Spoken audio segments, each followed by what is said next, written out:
আসছে ব্লুজ কন্যা ডালি প্রফেসর বিদ্যা ব্যানার্জি হয়ে। হ্যাঁ বন্ধুরা, এই মুহূর্তে সিরিয়াল লাভারদের জন্য সবচেয়ে বড় খবর, বেঙ্গল টপার প্রোডাকশন আবারও ফিরছে প্রধান চ্যানেলে। বিস্তারিত জানতে সম্পূর্ণ ভিডিওটি দেখুন। পুজো শেষ হতেই জলসায় আসছে অ্যাক্রোপলিস প্রোডাকশন হাউসের নতুন সিরিয়াল এবং তার সঙ্গে আসছে ব্লুজ প্রোডাকশন হাউসের নতুন সিরিয়াল, যে প্রোডাকশন এর ব্যানারে চলছে জগদ্ধাত্রী এবং পরশুরাম সিরিয়াল। নতুন আপকামিং সিরিয়ালে প্রধান নায়িকা হিসেবে থাকছেন ব্লুজ কন্যা ডালি অর্থাৎ স্বস্তিকা দত্ত, যিনি এর আগে ব্লুজ প্রোডাকশন এর ভজগোবিন্দ সিরিয়াল করে দারুণ জনপ্রিয়তা পান।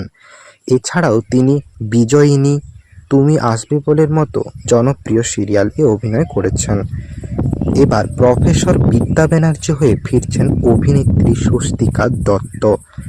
ইতিমধ্যেই প্রোমো শ্যুট শুরু হয়ে গেছে। যাই হোক, ব্লুজ প্রোডাকশন এর সিরিয়াল আসছে আর সেখানে স্বস্তিকা দত্ত ফেরার কথা শুনে কে কে খুশি হয়েছেন অবশ্যই জানাবেন। আর ভিডিওটি ভালো লাগলে একটা লাইক দিয়ে চ্যানেলটাকে সাবস্ক্রাইব করে দিবেন। দেখা হচ্ছে পরের ভিডিওতে। ধন্যবাদ।